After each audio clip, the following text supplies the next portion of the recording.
The fuck going on in this motherfucking bitch? They call me the Black Charlie Sheen, aka One Chains. I'm also known as fitness trainer Mr. Train Your Girl. She be doing squats all over my dick. In some circles, I'm simply known as the Dawn, the Dawn, the Dawn. And today, I'm bringing you the team builder for week 1 of the PPL. You know what I'm saying? I give your girl my PPL, you know what I'm saying? Now listen, bro. I told you all that this is not... What the fuck? So this is not the end of the story. The previous draft league was only the prologue. The prologue to the incredible adventures of the Dawn, the Dawn, the Dawn in the draft motherfucking shit, alright? This is some real shit that's about to go down, if you know what I'm saying. And now, week 1, bro. This time, we're pulling up with a real draft. The previous one was just a little kindergarten level, you know what I'm saying? Just trying to feel the waters, you know what I'm saying? Today, well, I guess tomorrow, that's when the video is going up. It's going to unfold all of this shit, alright? We're playing against ShuckleKing. I've been told that ShuckleKing is a very astute player and he's a very experienced draft player. Apparently he's won several draft leagues and all that type of crap. What did that mean to the Dawn, bro? What the fuck did that mean to the Dawn? I really don't know, bro. I'm not sure what the fuck that mean to the Dawn. No, but in all honesty, I haven't spoken to ShuckleKing. I've learned that he's played since 2012. The fucking year that I quit, you know what I'm saying? No, for real, in 2012 I took a break until like 2018, 2019. But what I'm saying is that back in 2012, that's still Gen 5, you know? So like, my man is coming all the way back from Gen 5, Gen 4, and all that type of shit days, you know? So that means immense experience, incredible amount of experience behind his back, which I can only respect. And that is phenomenal. That is actually phenomenal. We were able to talk about some nostalgic shit for a while, you know, about the old times. Old times were better, bro. You can say that I'm the old Dawn, but old times were better, bro. The Pokemon community was so much more cool. You know what I mean? It was like a big family, you know? It was closer to a mafia than it is right now, bro. Anyways, let's get to the game fucking breakdown, alright? Because I gotta go, you know what I'm saying? Fuck my bitch. And fuck that mother bitch. That... The son of my bitch. Ayo. Now. If you can see from the first looks, from the first glances, I have a very favorable matchup, I guess, right? Because it should be heavily in our favor, considering that Shiyu, Iron Bundle, and Slowbro, and Low Kicks, they all just eat ass. Not just eat ass, but they also smoke ass, they feast on ass, and they smoke on the ass, you know what I'm saying? So that's how it looks. But don't be fooled, because the thing is, it is a team like his is very capable of just momentuming around, if that makes sense, you know? So he has that Jolteon. Jolteon is a big ass threat, to be honest. Surprisingly is a threat, you know? Gondango. I can't really switch into Gondango well. Like, look at the coverage of Gondango and look at my team, you know what I mean? Scarf Zarude surprisingly would be a problem too. For example, Zarude, I don't really deal with it too well. It's only first impression that I have, right? But if it pulls up with Scarf, then, you know, we're having troubles. So, realistically, this looks, as I said, it should be a straightforward matchup, but he does have a lot of interesting tools. He potentially has the best Chiyu answer that is actually left in the format, because Blissey has not been drafted, Toxapex has not been drafted, a lot of shit that can beat, I think Duskmon hasn't been drafted, so like a lot of stuff that can stop Shiyu has not been drafted. And Azumarill is one of them, being able to resist both stabs, and that's why I'm assuming AV Azumarill is going to be coming to the game, because otherwise you just get hooked by Shiyu, you know? But Tusk is also really annoying, because I can't really go ahead and set up rocks, because Tusk always spins on me. Easily just spins on my Dawn fan. On anything else, nothing is a ghost type, and on top of that, just, you know, Tusk being the best rapid spinner in fucking existence of Pokemon universe, I'm never going to be able to have hazards up, which makes the job of breaking through his team a little bit more difficult. Iron Bundle's coverage seems absolutely unbelievable though. Same does Shiyu. Shiyu can help make progress for late game Iron Bundle, so to say, you know. But just overall, it looks like this isn't as easy as it's supposed to be, which is fair. I mean, it is fair. Like at first look, I was like, oh shit, you know, easy shit. But then I started like analyzing it with different people, and we came to a conclusion that it might actually not be as easy as it looks. All right, now, should make this a little bit higher, bigger. I mean, let's get to the team. Shoutouts to my boy Mav and my boy Ifo for helping me build this team. Pokemon Home has come a little bit too early for me. I definitely needed a little bit more of a break from the previous draft league because there's a lot of different shit that is happening right now in my life.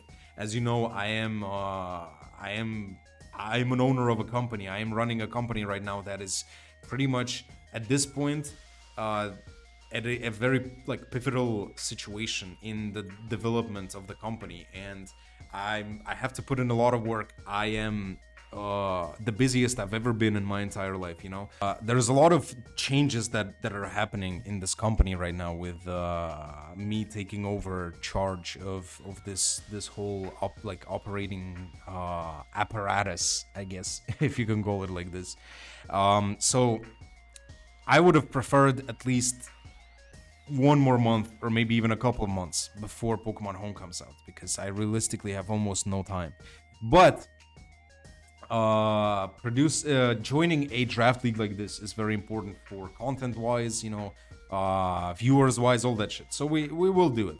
That's why I'm really appreciative of all the help that I'm receiving from the outside, and Maverick Shooters being an incredibly important figure in helping me prepare for these types of matchups. Because I'll be honest with y'all, I haven't done any mocks.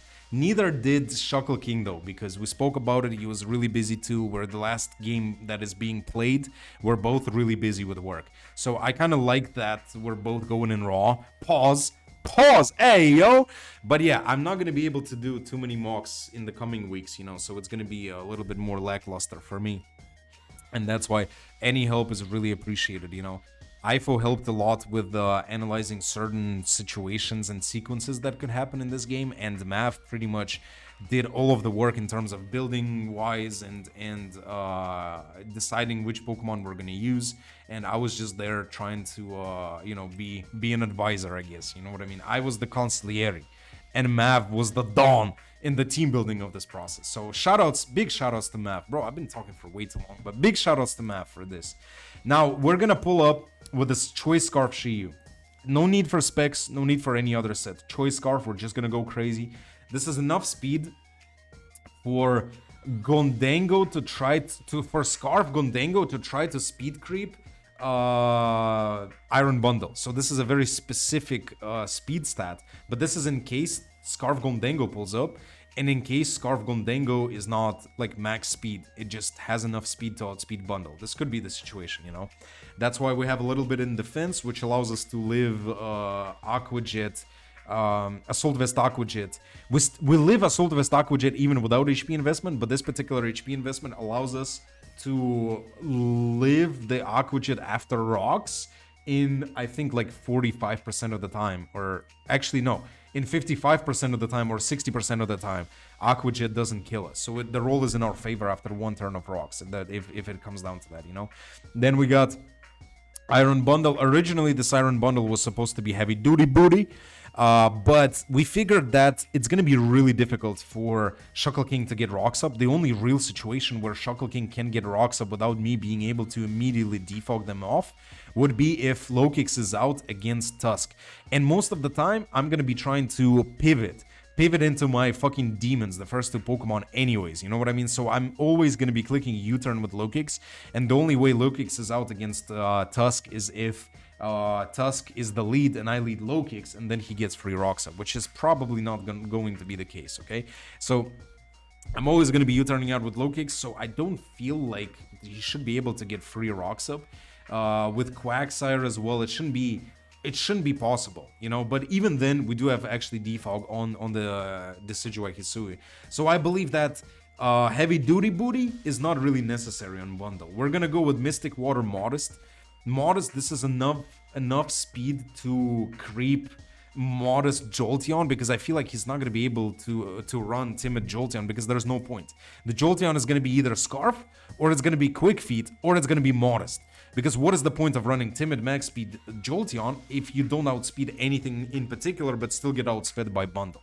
So we're going to make this gamble and make Bundle like this, a little bit bulky. Modest Mystic Water actually is going to bluff Timid Specs, so that could come into play. We don't need the boosted damage from ice moves, because everything dies to ice move anyways, and boosted damage from water moves is going to be incredible. And then, as I said, bluffing the choice item would be really nice, you know. So we're going to go with that.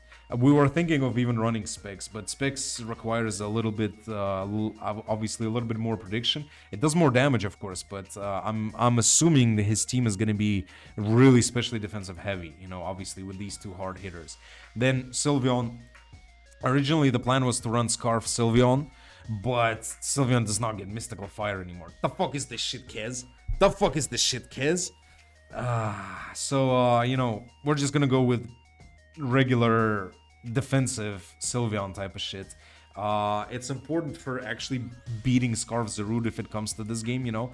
Then Wish Passing Around, I don't see myself Wish passing around too much. I'm gonna try to wrap up this game as fast as possible, because we just need to break through. So this is mostly for momentum.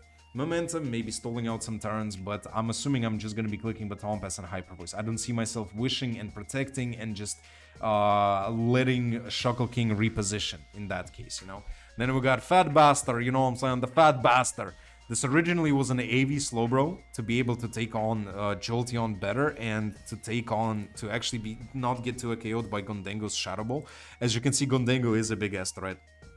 But realistically, once I break through AV Azu, I think I'm pretty much good to sweep no matter what it is. So we're going to be running Rocky Helmet. The sequence hopefully is going to be Ruination into Azu, do half to it, then switch into Fat Bastard, do another 17% with Rocky Helmet, and from there Overheat just smokes the Azu, even AV, you know. So that's kind of like the understanding of the sequence. Future Sight, Flamethrower, Surf, Flamethrower for the Gondengo, for Zarude, and all that shit, right? Then we got Surf for the Tusk, Future Sight for, you know, also Tusk, Flamethrower also for Tinkaton. I don't really need Ice Beam for like Noivern and Braviary. I'm gonna be hitting them with Future Sight and Braviary with Surf anyway, so those are not problems. I don't even think he brings Noivern or Braviary, to be honest. That would be really risky into Iron Bundle, you know. So I don't see that. And then Slack Off, obviously, for longevity. Rocky Helmet. Most likely this shit is gonna get knocked off, but if I can get one round of Rocky Helmet damage on the Azumarill, on the AV Azumarill, then to put it in range after Ruination into Overheat, then that's gonna be enough. Like, I'll be okay getting knocked off after, you know. Then we got Spadev Decidueye. Decidueye, this is my main way of switching into Gondengo, and this is kind of a switch into Jolteon too. I know that Terra Ice could be possibly the play into Decidueye, but that's why we have Terra Steel on this, just in case. This is not going to be my primary Terra, but if shit hits the fan, then this is going to be my Terra, you know. It's my Terra Captain too. We got triple arrows for the Gondengo. I was thinking of running Leaf Blade for Azumarill, for Quagsire and all that shit, but defog is going to be very important considering I don't have heavy duty booty on those, and U-turn again is going to be really, really important. So as you can see, so far I have two pivoting Pokemon, and obviously Lokix has U-turn too. So the idea of this is just to pivot around into these two demons, you know, and just pivot at any given possible moment, at any given chance. So like, if he tries to use Tusk, if he knows my whole moveset, tries to go Tusk, I always go U-turn, reposition the fucking bundle. So always this is gonna be my switching into shit and mostly just trying to U-turn out and healing. So these are just healing and fucking pivoting fodders, you know what I mean? Then we got Pablo and Diego swallowing that Yayo. All I need, okay, not Yayo this time. Pablo got a nice pair of Tims, you know what I'm saying? Pablo got out of rehab, and Pablo saved up the money he used to spend on Yayo. He saved up a little bit, got himself a nice pair of shoes, you know what I'm saying? We're not to say that he's not gonna be back on the Yayo, but he could. We don't know. Right now he's rocking some nice, pair of Tims, you know what I'm saying? So I think it's important in case hazards go up, and then we're just trying to force progress with this shit, right? And we're trying to put some offensive physical pressure with this thing. It's gonna be Terra Bug. I think I'm gonna Terra that to make sure that I resist fighting move from Tusk. So I think this is gonna be the primary Terra. U-turn fucking even without choice band are gonna hurt, right? So we're gonna do, it's essentially gonna be a choice band. Terra Bug U-turn is gonna be choice band without Terra. Still insane fucking damage, right? And then we got Suka Punch, Leech Life, self-explanatory. The EVs are, this is again enough to outspeed Gondengo.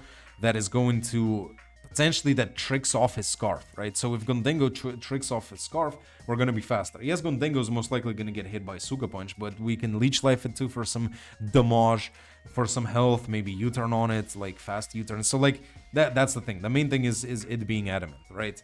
So yeah, that's kind of the team. That's kind of the team. Main idea, just fucking pivot around into these two demons and do the work. Weaken shit.